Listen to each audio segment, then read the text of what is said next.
నిన్న సిఐ పిలిపించి అవతల ఏదో కంప్లైంట్ ఇచ్చారంట, ఇళ్ల మీద జెండాలు, వాళ్ళ ఇళ్ల మీద కాదు, సిఐ పిలిపించి. ఎందుకంటే ఆ నావూరుపల్లిలో జరిగిన ప్రోగ్రాం చూసి అతనికి నిద్రపట్ల పిలిపించి బూతులంట, బూతులు. ఒక దళితుడు.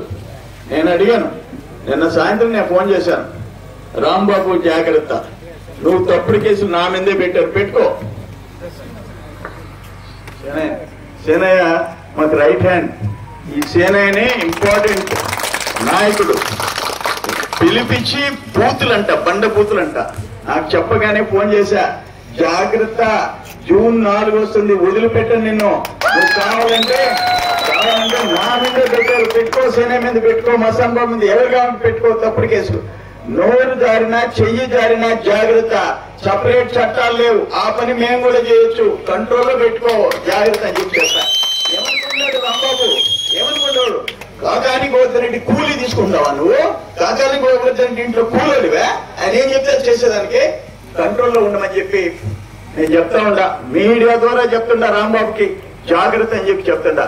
మా వాళ్ళ జోలికి వస్తే సర్వేపల్లి నియోజకవర్గంలో 5 మంది ఎస్ఐలకు చెప్తుండా, సీఐలకు చెప్తుండా, కంట్రోల్లో ఉండమని చెప్పి చెప్తుండా. అందుకని ఇంత ఘోరమైన పరిస్థితి మనం ఎప్పుడు చూడలే. ఇక మీ అందరూ ఈ రాక్షస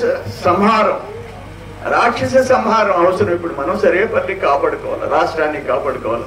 అందరూ కూడా నన్ను ఆశీర్వదించి రేపు ఎన్నికల్లో మంచి మెజారిటీతో గెలిపించి రాష్ట్రానికి ఒక సందేశం ఇవ్వాలని చెప్పేసి కోరుకుంటూ, అట్లే మీకు ఆ ఫస్ట్ బాక్స్ లో ఎంపీ ఓటు వస్తుంది, అక్కడ కమలం గుర్తుంది, కమలం గుర్తు.